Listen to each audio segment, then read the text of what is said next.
ರಾಹುಲ್ ನಾಚಿಕೆ ಕಣ್ಣುಗಳಿಂದ ಅವನನ್ನು ನೋಡಿ ಅಲ್ಲೇ ನಿಂತನು. ಆದಿತ್ಯ ಇನ್ನೂ ತಲೆ ತಗ್ಗಿಸಿ ಅಳ್ತಿದ್ದ ಮೀಶಾಳತ್ತ ನೋಡಿದ. ರಾಹುಲ್ನನ್ನು ಇನ್ಮುಂದೆ ನೋಡೋಕೆ ಇಷ್ಟನೇ ಇಲ್ಲ ಅನ್ನೋ ಹಾಗೆ ಇತ್ತು ಅವಳ ನೋಟ. ನಂತರ ಆದಿತ್ಯ ರಾಹುಲ್ನ ಹತ್ರ ಹೋದ. ಏನಾಯ್ತು? ರೋಹಿತ್ ಮತ್ತೆ ನವ್ಯಾಗೆ ಏನಾದರೂ ಕೆಲಸ ಇದೆಯಾ? ರಾಹುಲ್ ಜಸ್ಟ್ ಮಾಮೂಲಿಯಾಗಿ ಕೇಳ್ದ. ಮದುವೆ ನಂತರದ ಪಾರ್ಟಿ ಇದು ನಿನ್ನಿಂದಾಗಿ ಅಲ್ವಾ? ರಾಹುಲ್ ಮಾತಾಡ್ತಾ ಇದ್ದಾಗ ಅವನ ಮಾತುಗಳನ್ನ ಪೂರ್ತಿ ಇಗ್ನೋರ್ ಮಾಡಿ ಆದಿತ್ಯ ಮೀಶಾಳ ಕಡೆಗೆ ಬೆರಳು ಮಾಡಿ ಸ್ವಲ್ಪ ಹಾಶ್ ಟೋನಲ್ಲಿ ಕೇಳ್ದ. ಈ ಹುಡುಗಿ ಸ್ಥಿತಿಗೆ ಕಾರಣ ಯಾರು ರಾಹುಲ್? ರಾಹುಲ್ ಕನ್ಫ್ಯೂಷನ್ನಿಂದ ಅವನತ್ತ ನೋಡ್ದ. ನಿನಗಿದೆಲ್ಲ ಹೇಗೆ ಗೊತ್ತು ಅನ್ನೋ ಪ್ರಶ್ನೆ ಅವನ ಕಣ್ಣಲ್ಲೇ ಇತ್ತು. ಅವನ ಆ ಸೈಲೆಂಟ್ ಪ್ರಶ್ನೆಯನ್ನು ಗೆಸ್ ಮಾಡಿದ ಆದಿತ್ಯ ಹೇಳ್ದ. ನಿನ್ನೆ ರಾತ್ರಿ ಆ ಡ್ರಂಕ್ ಸ್ಟೇಟ್ನಲ್ಲಿ ನೀನು ಬಹಳಷ್ಟು ವಿಷಯಗಳನ್ನ ಬಾಯ್ಬಿಟ್ಟಿದೀಯ ರಾಹುಲ್. ಇದನ್ನು ಕೇಳಿ ರಾಹುಲ್ ಕಣ್ಣುಗಳು ಪೂರ್ತಿ ಕೆಳಗೆ ತಗ್ಗಿದ್ವು. ತಲೆಯನ್ನು ನಾಚಿಕೆಯಿಂದ ಬಾಗಿಸಿ ಅವನು ಹೇಳ್ದ. ಸಾರಿ ಮಗ, ಅದು ನಾನು. ರಾಹುಲ್ ಹೀಗೆ ಹೇಳ್ತಾ ಸೈಲೆಂಟ್ ಆದ.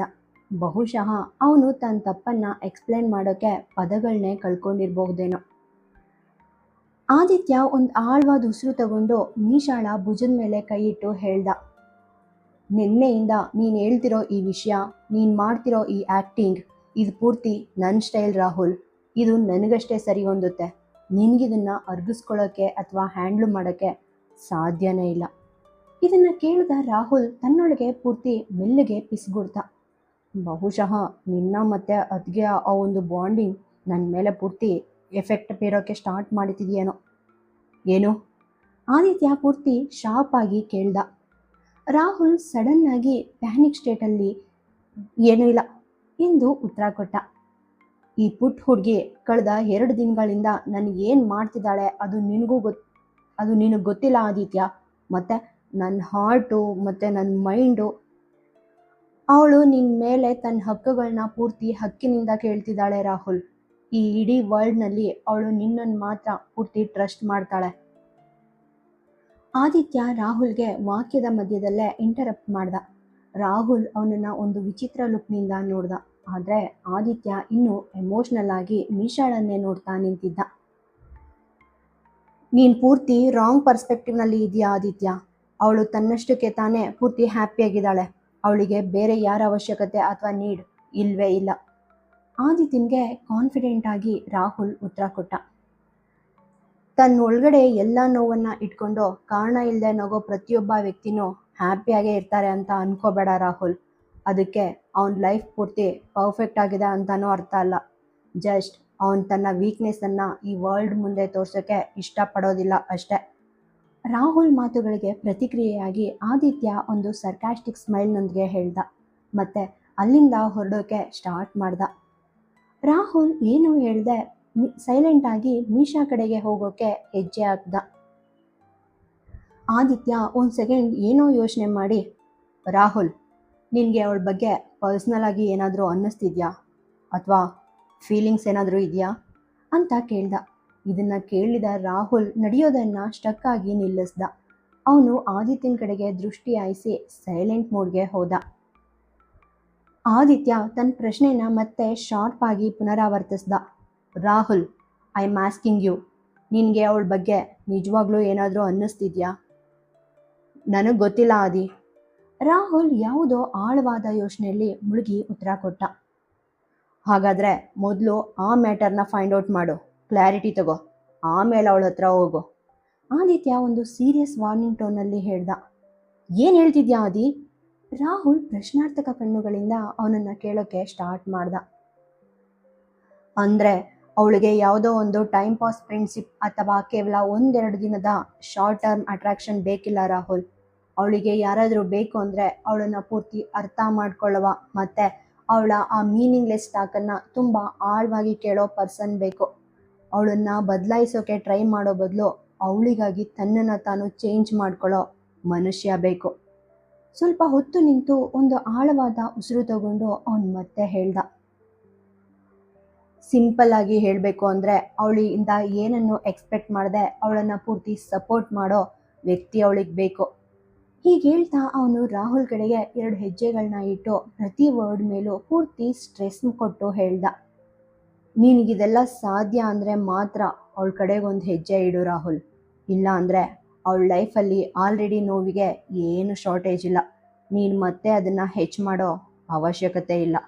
ಹೀಗೆ ಹೇಳಿ ಅವನು ಔಟ್ ಹೌಸ್ ಕಡೆಗೆ ಸ್ಟೈಲಾಗಿ ನಡೆಯೋಕ್ಕೆ ಸ್ಟಾರ್ಟ್ ಮಾಡ್ದ. ಇದ್ದಕ್ಕಿದ್ದಂತೆ ತನ್ನ ಹೆಜ್ಜೆಯನ್ನು ನಿಲ್ಲಿಸಿ ಅವನು ರಾಹುಲ್ ಕಡೆಗೆ ಸೀರಿಯಸ್ ಆಗಿ ನೋಡ್ದ. ನಂತರ ಮೀಶಾಳ ಕಡೆಗೆ ಪಾಯಿಂಟ್ ಮಾಡಿ ತೋರಿಸ್ತಾ, ಅಂಥ ಜನರು ಒಮ್ಮೆ ಪ್ರೀತಿಲಿ ಬಿದ್ದಾಗ ಅವರ ಆ ಒಂದು ಲವ್ ಸ್ಟೋರಿ ಪೂರ್ತಿ ಡಿಫ್ರೆಂಟ್ ಆಗಿರುತ್ತೆ ರಾಹುಲ್. ಅವ್ರು ತುಂಬ ಯುನೀಕ್ ಆಗಿರ್ತಾರೆ. ಅಷ್ಟೇ ಯಾಕೆ, ಅಂಥ ಜನರು ತಮ್ಮ ಡೀಪೆಸ್ಟ್ ಕೋರ್ನಿಂದ ಪ್ರೀತಿಸ್ತಾರೆ. ಈ ಒಂದು ಪವರ್ಫುಲ್ ಕಾನ್ವರ್ಸೇಷನ್ ಮುಗಿಸಿದ ನಂತರ ಅವನು ಅಲ್ಲಿಂದ ಹೊರಡೋಕೆ ಸ್ಟಾರ್ಟ್ ಮಾಡ್ದ. Aditya, are you okay? ನೀನು ಪೂರ್ತಿ ಸರಿಯಾಗಿದೆಯಾ?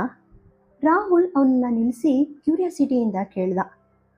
ಆದಿತ್ಯ ತನ್ನ ಕಣ್ಣುಗಳನ್ನ ಸ್ವಲ್ಪ ಕಿರಿದಾಗಿಸಿ, ನನಗೇನಾಗುತ್ತೆ ರಾಹುಲ್, ನಾನಂತೂ ಫುಲ್ ಫೈನ್ ಆಗಿದ್ದೀನಿ ಅಂತ ಹೇಳ್ದ. ಆದರೆ ನೀನೀಗ ಮಾತಾಡ್ತಿರೋದು ನೋಡಿದ್ರೆ ಪಕ್ಕ ಆದಿತ್ಯ ರಾಜ್ ಥರ ಸೌಂಡ್ ಮಾಡ್ತಿಲ್ಲ. Not sounding like Aditya Raj ಅನಿಸುತ್ತೆ. ರಾಹುಲ್ ಸ್ವಲ್ಪ ಶಾಕ್ನಿಂದ ಕೇಳ್ದ. ಏನು ಹೇಳ್ತಿದ್ಯಾ ರಾಹುಲ್? ಆದಿತ್ಯ ಸ್ವಲ್ಪ ಹಾರ್ಶ್ ಟೋನಲ್ಲಿ ಕೇಳ್ದ. ನೀನೇನು ಮಾತಾಡ್ತಿದ್ಯೋ ಆ ಪ್ರತಿಯೊಂದು ಮಾತುಗಳು ಬೇರೆಯವ್ರದ್ದು ಅಂತ ಫೀಲ್ ಆಗ್ತಿದೆ ಆದಿ. ರಾಹುಲ್ ಪೂರ್ತಿ ಡೌಟಿಂದ ಕೇಳ್ದ. ಶಡಪ್.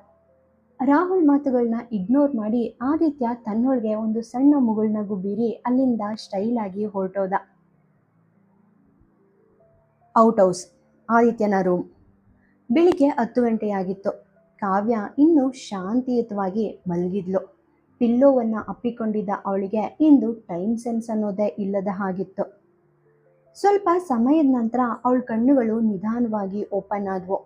ಕಣ್ಣು ಮಿಟುಕಿಸ್ತಾ ಬೆಡ್ ಮೇಲೆ ಆದಿತ್ಯನಿಗಾಗಿ ಹುಡ್ಕೋಕೆ ಸ್ಟಾರ್ಟ್ ಮಾಡಿದ್ಲು. ಆದಿತ್ಯ ತನ್ನ ಹತ್ರ ಎಲ್ಲೂ ಕಾಣಲಿಲ್ಲ. ಅವಳು ಆದಿತ್ಯನ ಪ್ರೆಸೆನ್ಸ್ನ ಮಿಸ್ ಮಾಡಿಕೊಂಡ್ಳು.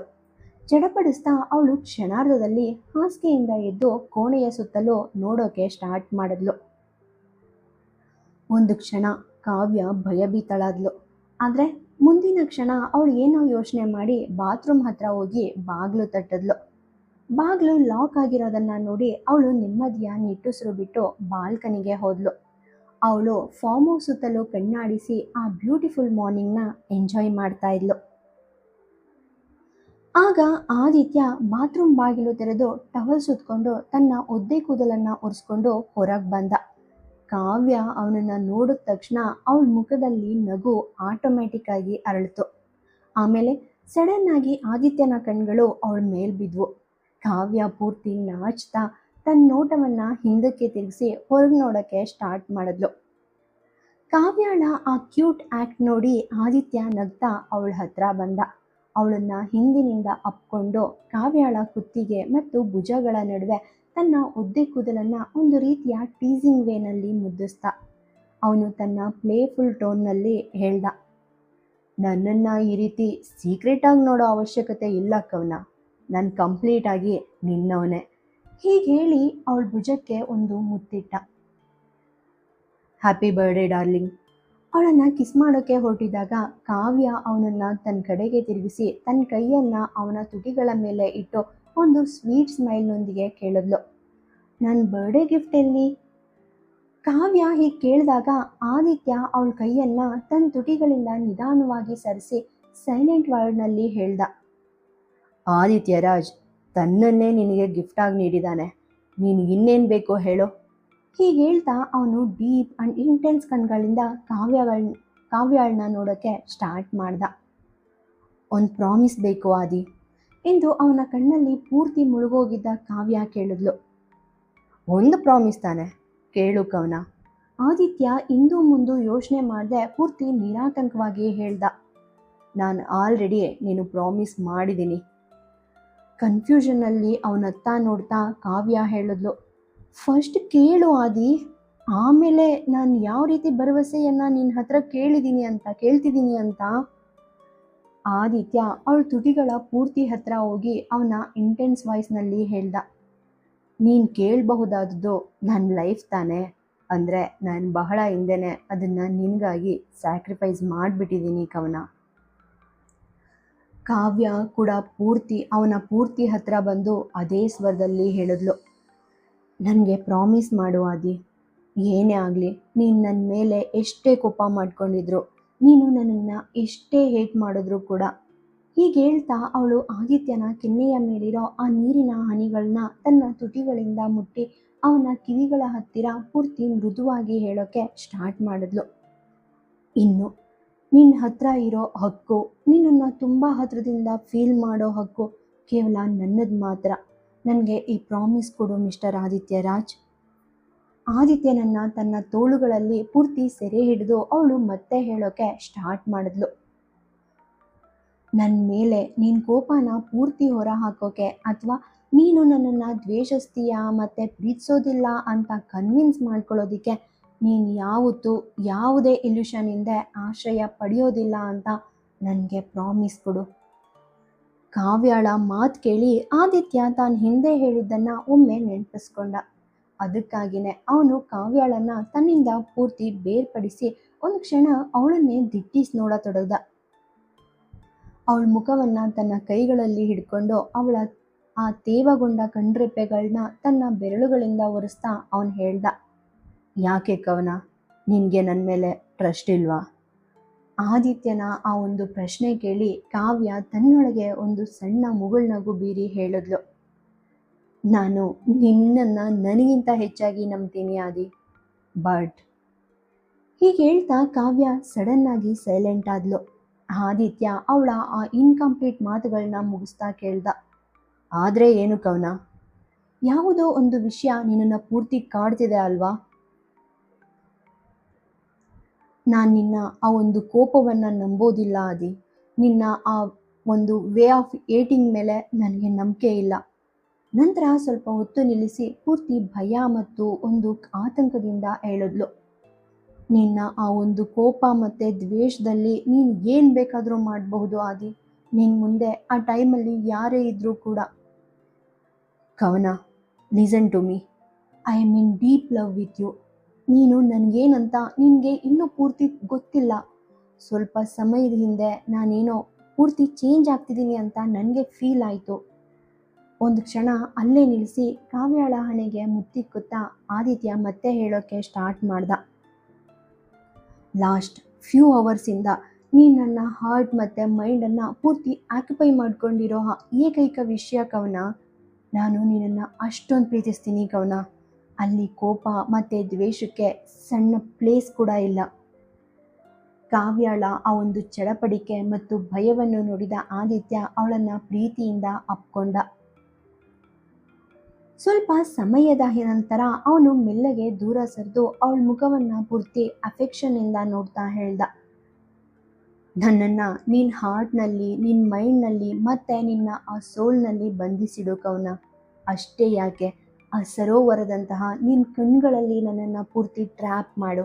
ನಾನು ಎಷ್ಟೇ ಟ್ರೈ ಮಾಡಿದ್ರೂ ಕೂಡ ನಿನ್ನ ಈ ಒಂದು ಸೆರೆಯಿಂದ ಫ್ರೀ ಆಗೋಕ್ಕೆ ಸಾಧ್ಯನೇ ಆಗಬಾರ್ದು. ಕಾವ್ಯ ಕೆಲವು ಕ್ಷಣಗಳು ಆದಿತ್ಯನ ಆ ಪ್ರತಿಯೊಂದು ಮಾತುಗಳನ್ನ ಶಾಂತವಾಗಿ ಕೇಳಿಸ್ಕೊಂಡ್ಳು. ಅವಳ ಕಣ್ಣಲ್ಲಿ ಈಗ ಕೇವಲ ಪ್ರೀತಿ ಮಾತ್ರ ಇತ್ತು. ನಂತರ ನಿಧಾನವಾಗಿ ಅವನ ತುಟಿಗಳ ಹತ್ತಿರ ಹೋಗಿ ತನ್ನ ತುಟಿಗಳನ್ನು ಅವನ ಮೇಲೆ ಇಟ್ಟು ಪೂರ್ತಿ ಇಂಟೆನ್ಸ್ ಆಗಿ ಮುತ್ತಿಟ್ಲು. ಆ ಒಂದು ಕ್ಷಣದಲ್ಲಿ ಜಗತ್ತಿನ ಬೇರೆ ಯಾವ ಸೌಂಡ್ ಅವರಿಗೆ ಕೇಳಿಸ್ಲಿಲ್ಲ. ಇಬ್ಬರು ಒಬ್ಬರನ್ನೊಬ್ಬರು ಪೂರ್ತಿ ಮರೆತು ಆ ಒಂದು ರೊಮ್ಯಾಂಟಿಕ್ ಮೂಮೆಂಟ್ನಲ್ಲಿ ಕಳೆದು ಹೋದ್ರು. ಸ್ವಲ್ಪ ಸಮಯದ ನಂತರ ಕಾವ್ಯ ಫ್ರೆಶ್ ಆಗಿ ಬಾತ್ರೂಮ್ನಿಂದ ಹೊರಗಡೆ ಬಂದ್ಲು. ರೂಮಲ್ಲಿ ಆದಿತ್ಯ ಎಲ್ಲೂ ಕಾಣಿಸ್ಲಿಲ್ಲ. ಅವಳಿಗೆ ಒಂದು ಕ್ಷಣ ಡಿಸಪಾಯಿಂಟ್ ಅನ್ನಿಸ್ತು. ಅವಳು ಒಳಗಿರೋ ಆ ಸಣ್ಣ ಭಯದಿಂದಾಗಿ ಎವ್ರಿ ಮೂಮೆಂಟ್ ತನ್ನ ಮುಂದೆ ಆದಿತ್ಯನನ್ನು ನೋಡೋದು ಅವಳಿಗೊಂದು ಹ್ಯಾಬಿಟ್ ಆಗೋಗಿತ್ತು. ಸ್ವಲ್ಪ ನಿರಾಶೆಯಿಂದಲೇ ಅವಳು ಮಿರರ್ ಮುಂದೆ ನಿಂತ್ಕೊಂಡ್ಳು. ಹೇರ್ ಡ್ರೈಯರನ್ನು ಆನ್ ಮಾಡಿ ತನ್ನ ಕೂದಲನ್ನು ಒಣಗಿಸೋಕೆ ಸ್ಟಾರ್ಟ್ ಮಾಡಿದ್ಲು. ಕನ್ನಡಿಯಲ್ಲಿ ತನ್ನನ್ನೇ ಪೂರ್ತಿ ಇಂಟೆನ್ಸ್ ಆಗಿ ನೋಡ್ತಾ ತನ್ನನ್ನು ತಾನೇ ಕೇಳ್ಕೊಂಡ್ಳು, ನೀನು ಕಾವ್ಯನ ಅಥವಾ ಆದಿತ್ಯನ ಆ ಪ್ರೀತಿಯ ಕವನನ? ನೀನೊಂದು ವೇಳೆ ಕವನ ಆಗಿದ್ರೆ ಆದಿತ್ಯ ಫಾರ್ ಎವರ್ ನಿನ್ನವನೇ ಆಗಿರ್ತಾನೆ. ಆದರೆ ಒಂದು ವೇಳೆ ಆ ಕಾವ್ಯ ಹೊರಬಂದರೆ ನಾನು ಅವನಿಂದ ಶಾಶ್ವತವಾಗಿ ದೂರ ಹೋಗಬೇಕಾಗುತ್ತೆ. ಒಂದು ಆಳವಾದ ಉಸಿರು ತಗೊಂಡು ಅವಳು ತನ್ನಷ್ಟಕ್ಕೆ ತಾನೇ ಈ ಒಂದು ಕಾಂಪ್ಲೆಕ್ಸ್ ಮ್ಯಾಟ್ರ್ ಬಗ್ಗೆ ಯೋಚನೆ ಮಾಡೋಕ್ಕೆ ಸ್ಟಾರ್ಟ್ ಮಾಡಿದ್ಲು. ಕವನಾಗೆ ಆದಿತ್ಯನೇ ಬಿಗಿನಿಂಗ್ ಆಗಿರಬಹುದು, ಮತ್ತು ಆದಿತ್ಯನೇ ಅವಳ ಲೈಫ್ನ ಎಂಡ್ ಕೂಡ ಆಗಿರಬಹುದು. ಆದರೆ ಕಾವ್ಯಗೆ ಮಾತ್ರ ಅವಳ ಗುರುಗಳು ಫಸ್ಟ್ ಬರ್ತಾರೆ. ಈಗ ಯೋಚನೆ ಮಾಡ್ತಾ ಅವಳು ಪೂರ್ತಿ ಚಡಪಡಿಕೆಯನ್ನು ಅನುಭವಿಸಿದ್ಲು. ತನ್ನ ಯೋಚನೆಗಳಲ್ಲಿ ಪೂರ್ತಿ ಕಳೆದು ಹೋಗಿದ್ದ ಅವಳು ಸಡನ್ನಾಗಿ ಫೋನ್ ರಿಂಗ್ ಸೌಂಡ್ ಕೇಳಿ ಪ್ರಜ್ಞೆಗೆ ಬಂದಳು.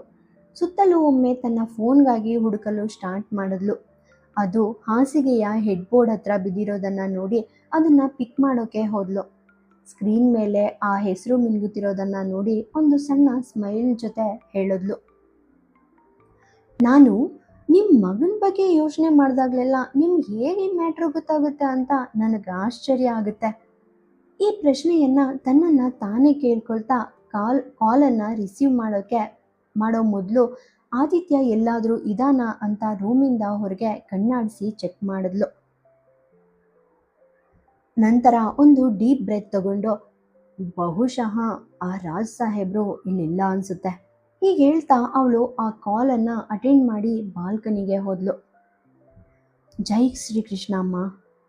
ಆ ಕರೆಯನ್ನು ರಿಸೀವ್ ಮಾಡಿದ ನಂತರ ಕಾವ್ಯ ಪೂರ್ತಿ ರೆಸ್ಪೆಕ್ಟ್ನಿಂದ ಹೇಳಿದ್ಲು, ಜೈ ಶ್ರೀಕೃಷ್ಣ ಮಗಳೇ, ಒನ್ಸ್ ಅಗೇನ್ ಹ್ಯಾಪಿ ಬರ್ಡೇ. ಆ ಕಡೆಯಿಂದ ಮಾಧವಿಯವರ ವಾಯ್ಸ್ ಕೇಳಿಸ್ತು. ಥ್ಯಾಂಕ್ ಯು ಸೋ ಮಚ್ ಅಮ್ಮ. ಕಾವ್ಯ ಪೂರ್ತಿ ಖುಷಿಯಿಂದ ನಗ್ತಾ ಉತ್ತರ ಕೊಡ್ಲು. ನಿನಗಿವತ್ತು ದೇವಸ್ಥಾನಕ್ಕೆ ಹೋಗೋಕ್ಕೆ ಸಾಧ್ಯ ಆಗೋದಿಲ್ಲ ಅಂತ ನನಗೆ ಆಲ್ರೆಡಿ ಗೊತ್ತು ಕವನ. ನನ್ನ ಮಗನಿಗೆ ಆ ದೇವ್ರ ಮೇಲೆ ಒಂದು ರೀತಿ ದ್ವೇಷ ಇದೆ ಅಲ್ವಾ, ಅದಕ್ಕಾಗಿ ನಾನೇ ನಿನ್ನ ಪರವಾಗಿ ದೇವಸ್ಥಾನಕ್ಕೆ ಬಂದಿದ್ದೀನಿ ಎಂದು ಮಾಧವಿಯವರು ದೇವಸ್ಥಾನದ ಮೆಟ್ಟಿಲುಗಳ ಮೇಲೆ ಕುಳಿತು ಹೇಳೋಕ್ಕೆ ಸ್ಟಾರ್ಟ್ ಮಾಡಿದ್ರು. ನೀವು ದೇವ್ರ ಹತ್ರ ನನಗಾಗಿ ಏನು ವಿಶ್ ಮಾಡಿದಿರಿ ಅಮ್ಮ? ಕಾವ್ಯ ರೂಮಿನ ಒಳಗೆ ಬಂದಾಗ ಅವಳ ಕಣ್ಣುಗಳು ಹಾಸಿಗೆಯ ಮೇಲೆ ಮಲಗಿದ್ದ ಆದಿತ್ಯನ ಶರ್ಟ್ ಮೇಲೆ ಬಿದ್ವು. ಅವಳು ಯಾವುದನ್ನು ಯೋಚನೆ ಮಾಡದೆ ನಗ್ತಾ ಆ ಶರ್ಟನ್ನು ತನ್ನ ಕೈಗೆತ್ಕೊಂಡ್ಳು. ನನ್ನ ಆ ದುರಹಂಕಾರಿ ಮಗ ಮತ್ತು ನನ್ನ ಮುದ್ದಾದ ಸೊಸೆಯ ಈ ಒಂದು ಅದ್ಭುತವಾದ ಜೋಡಿನ ನೀನು ಯಾವತ್ತಿಗೂ ಬೇರ್ಪಡಿಸಬೇಡ ತಂದೆ ಅಂತ ನಾನು ಆ ದೇವ್ರ ಹತ್ರ ಕೇಳ್ಕೊಂಡೆ. ಮಾಧವಿಯವರು ಹತ್ರ ಕುಳಿತಿದ್ದ ಮಗುವಿಗೆ ಪ್ರಸಾದ ಕೊಡ್ತಾ ನಗ್ತಾ ಹೇಳಿದ್ರು, ಹಾಗಾದರೆ ನಿಮ್ಮ ಆಸೆ ಖಂಡಿತ ಈಡೇರೋದಿಲ್ಲ ಬಿಡಿ ಅಮ್ಮ. ಕಾವ್ಯ ಆದಿತ್ಯನ ಶರ್ಟನ್ನು ತನ್ನ ಮುಖದ ಹತ್ರ ತಗೊಂಡು ಅವನ ಸ್ಮೆಲ್ಲನ್ನು ಫೀಲ್ ಮಾಡ್ತಾ ಮೆಲ್ಲಗೆ ಹೇಳಿದ್ಲು. ಮಾಧವಿಯವರು ಏನನ್ನೋ ಹೇಳೋ ಮೊದಲು ಕಾವ್ಯ ಅವರನ್ನು ಅಡ್ಡಪಡಿಸಿ ಮತ್ತೆ ಮಾತಾಡಿದ್ಲು. ನಿಮ್ಮ ಮಗನಿಗೆ ಕೇವಲ ಆ ಕವನ ಮಾತ್ರ ಬೇಕು ಅಮ್ಮ, ನಿಮ್ಮ ಸೊಸೆ ಖಂಡಿತ ಅಲ್ಲ. ಅವನು ಆ ಕಾವ್ಯಳನ್ನು ಪೂರ್ತಿ ಹೇಟ್ ಮಾಡ್ತಾನೆ ಎಂದು ತನ್ನ ಒಳಗಿರೋ ದುಃಖವನ್ನು ಮರೆಮಾಚೋಕೆ ಟ್ರೈ ಮಾಡ್ತಾ ಹೇಳಿದ್ಲು. ಮಾಧವಿಯವರು ಅವಳನ್ನ ಪೂರ್ತಿ ಅರ್ಥ ಮಾಡಿಕೊಂಡು ಹೇಳಿದ್ರು, ಮಗಳೇ, ಕವನ ಅಥವಾ ಕಾವ್ಯ ಇಬ್ಬರು ಒಂದೇ ಅಲ್ವಾ? ಆದರೆ ನಿಮ್ಮ ಮಗನ ಪರ್ಸ್ಪೆಕ್ಟಿವ್ನಲ್ಲಿ ಹಾಗಲ್ಲ ಅಮ್ಮ. ಕಾವ್ಯ ಅವ್ರಿಗೆ ಮರುತ್ತರ ಕೊಟ್ಲು. ನಂತರ ಒಂದು ಆಳವಾದ ಉಸಿರು ತಗೊಂಡು ಆದಿತ್ಯನ ಶರ್ಟ್ ನೋಡ್ತಾ ಹೇಳಿದ್ಲು, ಇಲ್ಲ ಅಮ್ಮ, ನಾನು ಅವ್ರ ಜೊತೆ ಶಾಶ್ವತವಾಗಿ ಕವನ ಹಾಗೆಯೇ ಇರಬಹುದು. ಆದರೆ ನಾನು ಕವನ ಅಲ್ಲ, ಕಾವ್ಯ ಅಂತ ಅವರಿಗೆ ಒಮ್ಮೆ ಸತ್ಯ ಗೊತ್ತಾದರೆ ಸಾಕು, ಅವರು ನನ್ನ ಸಹವಾಸವನ್ನು ಖಂಡಿತ ಬಯಸೋದಿಲ್ಲ. ಕಾವ್ಯ ಹಾಸಿಗೆಯ ಮೇಲೆ ಕುಳಿತು ಆದಿತ್ಯನ ಮೆಮೊರೀಸ್ನಲ್ಲಿ ಪೂರ್ತಿ ಕಳೆದು ಹೋದ್ಲು. ಹಾಗಾದರೆ ನೀನು ಮುಂದೆ ಏನು ಮಾಡ್ಬೇಕು ಅಂದ್ಕೊಂಡಿದ್ಯಾ ಕವನ? ಮಾಧವಿಯವರು ಸ್ವಲ್ಪ ಚಿಂತಿತರಾಗಿ ಕೇಳಿದ್ರು. ನಾನು ಇಲ್ಲಿಗೆ ಮಾಡೋಕ್ಕೆ ಬಂದದ್ದು ಅದೇ ಅಮ್ಮ. ಯಾಕಂದರೆ ನಾನು ಕವನ ಆಗಿ ಅವ್ರ ಜೊತೆ ಇದ್ದರೆ ನಾನು ನನ್ನ ಗುರುಗಳನ್ನ ಬಿಡೋ ಅವಶ್ಯಕತೆ ಇರೋದಿಲ್ಲ. ಆದರೆ ಆ ಕಾವ್ಯ ಮಾತ್ರ ಎಂದಿಗೂ ಹಾಗೆ ಮಾಡೋಕ್ಕೆ ಸಾಧ್ಯನೇ ಇಲ್ಲ. ನನ್ನ ಮಗನ ಬಗ್ಗೆ ಏನು, ಅವನ ಸಂತೋಷದ ಬಗ್ಗೆ ಏನು, ಈಗ ನಿನ್ನ ಜೊತೆ ಇರೋದು ಯಾರು ಕವನ? ಮಾಧವಿಯವರು ಪೂರ್ತಿ ಸ್ಟ್ರಿಕ್ಟ್ ಟೋನ್ನಲ್ಲಿ ಕೇಳಿದ್ರು. ಆದರೆ ಕಾವ್ಯ ಏನೂ ಹೇಳ್ದೆ ಸೈಲೆಂಟ್ ಆಗಿದ್ಲು. ಉತ್ತರ ಇಲ್ಲ ಅಲ್ವಾ ಮಗಳೇ? ಮಾಧವಿಯವರು ಮತ್ತೆ ಕೇಳಿದ್ರು. ಕಾವ್ಯ ತನ್ನ ಕಣ್ಣುಗಳನ್ನ ಪೂರ್ತಿ ಬಿಗಿಯಾಗಿ ಮುಚ್ಚಿದ್ಲು. ಮತ್ತು ಆದಿತ್ಯನ ಆ ಶರ್ಟನ್ನು ತನ್ನ ಎದೆಗೆ ಪೂರ್ತಿ ಬಿಗಿಯಾಗಿ ಅಪ್ಪಿಕೊಂಡ್ಲು. ನಾನು ನಿನಗೆ ಆನ್ಸರ್ ಕೊಡ್ತೀನಿ ಕೇಳು. ನೀನು ಅಷ್ಟೊಂದು ಯೋಚನೆ ಮಾಡಿದೆ ಕೇವಲ ನಿನ್ನ ಗುರುಗಳ ಮಾತು ಕೇಳಿ ನನ್ನ ಮಗನನ್ನು ಮದುವೆ ಆಗಬಾರ್ದಿತ್ತು. ನೀನು ಅವನ ಲೈಫ್ಗೆ ಕವನ ಆಗಿ ಎಂಟ್ರಿ ಕೊಡಬಾರ್ದಿತ್ತು. ಮತ್ತು ನೀನು ಅಲ್ಲೇ ಇದ್ದಿದ್ರೆ ಮಾಧವಿ ಅವರು ಮಾತಾಡ್ತಾ ಸ್ವಲ್ಪ ಹೊತ್ತು ನಿಂತು ವ್ಯಂಗ್ಯವಾಗಿ ನಗ್ತಾ ಹೇಳಿದ್ರು, ನೀನು ಅವನ ಮೇಲೆ ಈ ರೀತಿ ಪ್ರೀತಿಲಿ ಬೀಳಬಾರ್ದಿತ್ತು. ಆದರೆ ನಿಮ್ಮ ಮಗ ನನಗೇನು ಮಾಡ್ದ ಅಮ್ಮ? ಅವನ ವಿಷಯದ ಬಗ್ಗೆ ಏನು? ಕಾವ್ಯ ಸ್ವಲ್ಪ ಬೇಸರಗೊಂಡು ತನ್ನ ಅಳುವನ್ನು ಪೂರ್ತಿ ನಿಗ್ರಹಿಸುತ್ತಾ ಕೇಳಿದ್ಲು. ಒಬ್ಬ ರಾಂಗ್ ಪರ್ಸನ್ಗೆ ಅವನ ಮಿಸ್ಟೇಕ್ಸ್ನ ಅರ್ಥ ಮಾಡಿಸೋಕೆ ನೀನೇ ತಪ್ಪು ಮಾಡೋ ಅವಶ್ಯಕತೆ ಇಲ್ಲ ಮಗಳೇ. ಮಾಧವಿಯವರು ಒಂದು ಟಯರ್ಡ್ ಸ್ಮೈಲ್ ಜೊತೆ ಹೇಳಿದ್ರು. ನನ್ನ ಮಗ ತಪ್ಪಾಗಿರ್ಬಹುದು ಕವನ, ಆದರೆ ಅವನು ಲೈಫಲ್ಲಿ ಯಾರಿಗೂ ಮೋಸ ಮಾಡೋದಿಲ್ಲ. ಅಷ್ಟೇ ಯಾಕೆ, ಅವನು ಮೋಸನ ಪೂರ್ತಿ ಸಹಿಸ್ಕೊಳ್ಳೋದು ಇಲ್ಲ. ಚೈಲ್ಡ್ಹುಡ್ನಿಂದ ಇವತ್ತಿನವರೆಗೂ ಅವನ ಹಾರ್ಟ್ಗೆ ಪೂರ್ತಿ ಹತ್ರವಾಗಿದ್ದ ಪ್ರತಿಯೊಂದು ವಿಷಯವನ್ನು ತಿಳಿದೋ ಅಥವಾ ತಿಳಿದೇನೋ ಅವನಿಂದ ಪೂರ್ತಿ ಕಸ್ಕೊಂಡು ಬಿಟ್ಟಿದ್ದೀವಿ ಎಂದು ಮಾಧವಿ ಅವರು ದೇವಸ್ಥಾನದ ಮೆಟ್ಟಿಲುಗಳಿಂದ ಎದ್ದೇಳ್ತಾ ಹೇಳಿದ್ರು. ಮೆಟ್ಟಿಲುಗಳನ್ನು ಇಳಿವಾಗ ತನ್ನ ಕಣ್ಣೀರು ಒರೆಸ್ತಾ ಅವರು ಪೂರ್ತಿ ನೋವಿನ ಧ್ವನಿಯಲ್ಲಿ ಹೇಳಿದ್ರು, ಅವನ ಆ ಒಂದು ಕೋಪ ಮತ್ತು ದ್ವೇಷದಲ್ಲಿ ಅವನು ಕೇವಲ ಸಂಬಂಧಗಳಿಗೆ ಮಾತ್ರ ಅಲ್ಲ ಕಣಮ್ಮ, ಅವನಿಗೂ ಕೂಡ ಪೂರ್ತಿ ನೋವುಂಟು ಮಾಡ್ಕೊಂಡಿದ್ದಾನೆ. ಮತ್ತು ಅಂಥ ಟೈಮ್ನಲ್ಲೇ ನೀನು ಅವನ ಲೈಫ್ಗೆ ಬಂದಿದ್ಯಾ. ಅವನು ತನ್ನೆಲ್ಲ ಸಂಬಂಧಗಳನ್ನ ಕೇವಲ ನಿನ್ನಲ್ಲಿ ಪೂರ್ತಿ ಜೀವಿಸ್ತಾ ಇದ್ದಾನೆ. ಯಾಕಂದರೆ ಸ್ವಲ್ಪ ಚಿಂತೆ ತೋರಿಸ್ತಾ ಅವರು ಪ್ರಶ್ನೆಗಳನ್ನ ಕೇಳೋಕ್ಕೆ ಸ್ಟಾರ್ಟ್ ಮಾಡಿದ್ರು.